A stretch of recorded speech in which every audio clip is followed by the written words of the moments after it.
the journey to gay self-acceptance can be a rocky, difficult road for many guys. And nowhere is this tested more than during Gay Pride Month. I feel that this month alone is so triggering for a lot of us.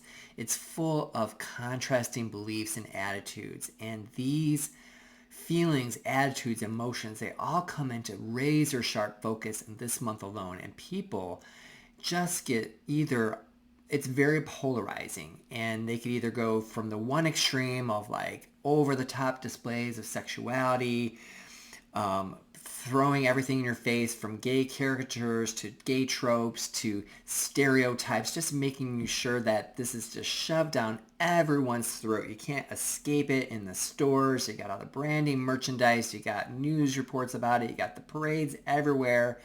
And on the other extreme, you have this cringy feeling of embarrassment where you're like, can people just be private?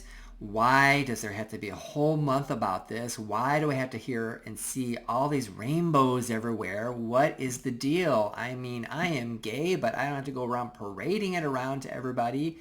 And you have both of these extremes. And this creates a sense of like, where do I fit in this? If I am someone who doesn't like gay pride and doesn't really want to participate, does that make me any less gay? Does that make me someone that's not going to fit in? And then if I am over the top and I'm being harassed about it, does that mean that no one likes me because I'm gay, or is it I'm just too much for everyone because of my displays? So there's a lot of camps that are in here, and I did some reflection on this as to why this is such a polarizing event for a lot of people in the world. So if you think about it, if you look at history and you understand the context of where we are all coming from when it comes to sexuality, there has been quite a number of years of movements and laws and regulations and harassments and criminalization of homosexuality and behaviors and all of that, that there's been this trauma that has collectively pooled among people who have had feelings for the same sex, or have had wanted to show affection towards same sex and all of that. And there has been this underlying trauma that has kind of embedded itself through, people being killed, taunted, beat up, bullied, harassed, killed if you're in another country, all these, put in jail. There's all these things. And so I started to think that maybe perhaps one of the reasons why there's such a strong expression of pride is knowing that history and having all that collective pooling of trauma, and that there is something that causes people to really just want to rally and like get away from it. And all of that can't help but leave a psychic mark on you, where you have this sense and this feeling like, you need your space. You need to carve out a space for yourself. You need to express that identity. And events like Pride Month and Pride Parades create that. Whether that's really a real thing or not, in the mind, it does create something for you, a space where you can be seen and where you can be visible, and you're not going to be judged and you're not going to be criminalized, and you're going to be able to be out there and kind of fight against that. And for some of us who have been maybe perhaps closeted for a very long time, for me it was over 20 years, or living in a small town somewhere that's very conservative, or part of the world where you cannot be gay at all, or you will be risking your life, literally. You push all that down, and it creates like this pressure cook this pressure cooker experience where it's all like underneath the surface. And if you're in a place where you can actually let the lid off, say, for example, for me, when I came out for the first time after having tried to change myself and going and attending religious groups and really just being in ex-gay movements and all this kind of thing, when I came out, it was like, one, it was a process, but two, it was like, sow your wild oats, baby. Let's go to every gay bar there is, and let's go meet people, and let's just get it on, because I got to make up for lost time. And there's something to be said for when, again, there's a place where you can express that. And if you've held it back for a long time for any number of reasons, it's going to come flaring out. And for a lot of people, that happens to be a Pride parade or happens to be during Pride Month. It could be other times. It could be National Coming Out Day, for example. It could be some other cultural touchstone moment. But for some people, this pressure cooker being released is a big reason why there's this overdoing it and being over the top about being gay. Pride also creates a feeling of solidarity and visibility. When you are in a moment or an event with other people that are like you, they may not be exactly like you, but they have enough in common with you about being different from the rest of the world. You have a sense of connection with everybody, and you have a feeling of being seen and other people seeing you. And because you're in that place, it just like gives you a sense of freedom that you didn't have before. And there's a sense of bonding that takes place that just strengthens you and gives you more courage. Now, it's not deep bonding. It is not going to be something where you're going to be lifelong friends forever and ever. Because I've seen this where I've been to Pride events myself, and it's been like, hey, the cliques are out there and people are going to be looking down their noses at you because you don't have a certain type of physique, or you're not a bear, you're not a twink, you're not a prep, you're not a jock, you're not all these things. But at the end of the day, the higher point of it is that this umbrella of Pride Month creates a feeling of connection. And this is what people want. They want to feel connected. So if you can get that and you can put yourself out there in whatever way to feel that visibility, you're going to do it. Now, I don't know about you, but for me, when I'm deeply afraid of something and I am just not wanting to experience or be exposed to something, that fear will actually make me sometimes do crazy things. I will just like react emotionally. I might yell at somebody. I might do some kind of extreme form of thing that says, you are not going to do that to me. And I think that as a gay person, and I would speak probably even for a lot of minority class people, is that the moment, say you've been in an intolerable situation for a long time, and it's something that you've had to put up with, and you find a way to get out of it. You find a way to escape it. Do you really want to go back into that moment again of, say you experienced it for years and years, and then you get away from it? Do you really want to go back to it? I mean, you're going to fight. You're going to have this reaction that's like, no way in hell am I going to go back that. And I feel that Pride events are like that line in the sand that says, I was this before, and now I am this. I was in the closet, and now I'm out of the closet. I was trying to be straight, and now I am gay baby all the way. And that pride becomes that dividing point for many people where they are, hey, this is my touchstone moment, and I am not going back. And that might be all the rainbows. It might be scantily clad and flaunting and all of this. I don't necessarily agree with that. I feel like sometimes that's a little bit too over the top for me.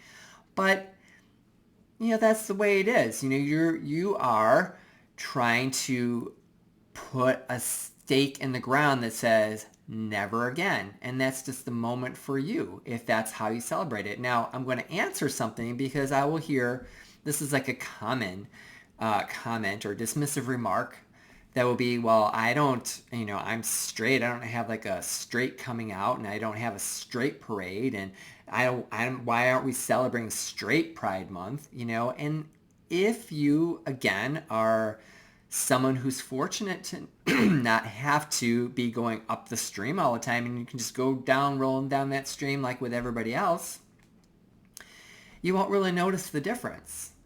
But if you've spent your time in life concealing, hiding, covering up, pretending, creating fronts for yourself, putting up facades, trying to be accepted, trying to bro it out just to make sure that you fit in with everybody, you you're not going to be like that. You need to kind of put that stake in the ground. So it is different. It is different. It has nothing to do with whether it ever, everyone has to be straight.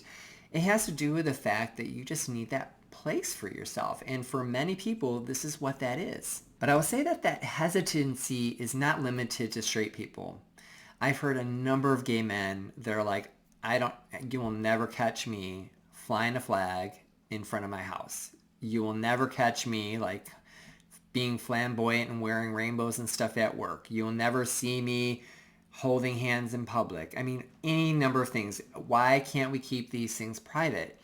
And again, I think that just comes down to where and how you've grown up and the types of experiences that you had. Because a lot of these things, they do kind of come back into childhood. And if you've had parents in religious indoctrination starting at an early age, it will be you'll kind of, when kids are like punished a lot, or when they are constantly being, you're going to go to dinner with, you're going to go to bed without dinner because you did this, or you're grounded, a lot of times that's just going to make them act up even more. And the acting up is what is the fight. It becomes a thing where it's like, you know what? You didn't see me before. You treated me this way. And now this is who I am. And I am never going to go back. And I feel like this expression, not everybody grew up with that type of childhood, or they managed it differently. So they don't have that need to express it that way. And they are more private. So I respect both.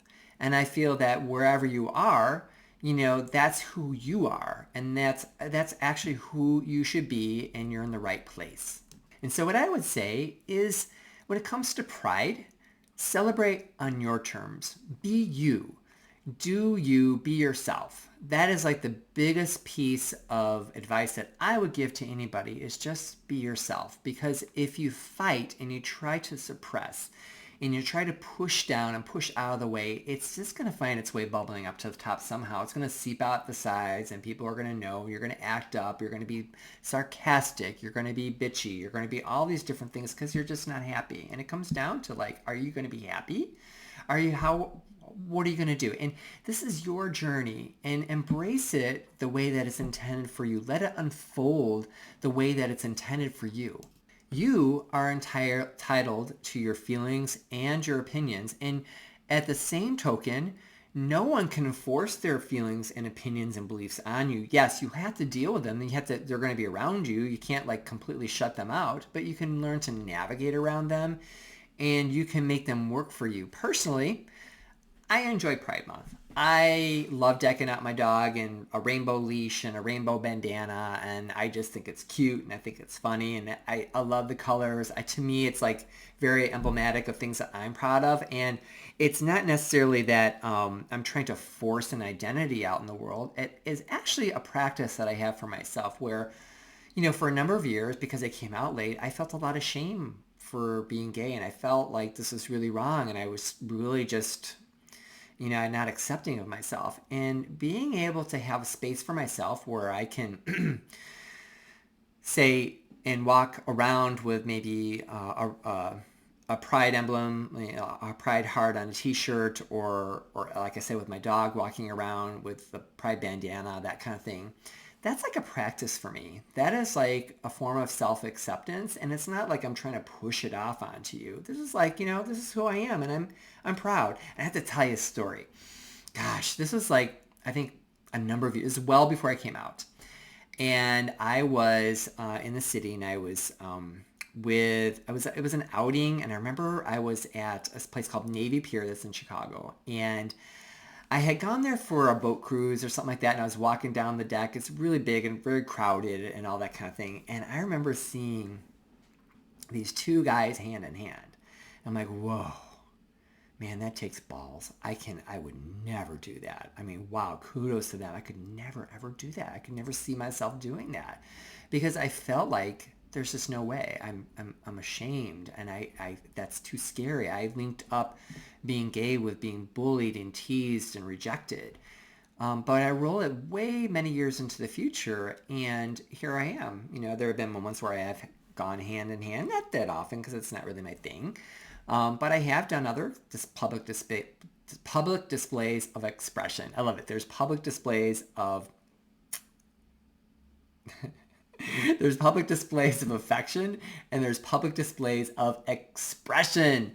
And I feel like when you get to that point where you can do a public display of expression about being gay and it doesn't have to be this forced bravado, I think it's very empowering. And I feel that is something, if that's you, go for it. If it's not you, and it's Pride Month, just like use it as a time to just be reflective. No one says you had to go to a parade. There's nothing wrong with you. No one's going to take the quote unquote gay card. Is there a gay card? I think people make up this stuff just to kind of categorize you. But you can just quietly be at home and just be thankful. Thankful that, you can, in your mind, you can still be free.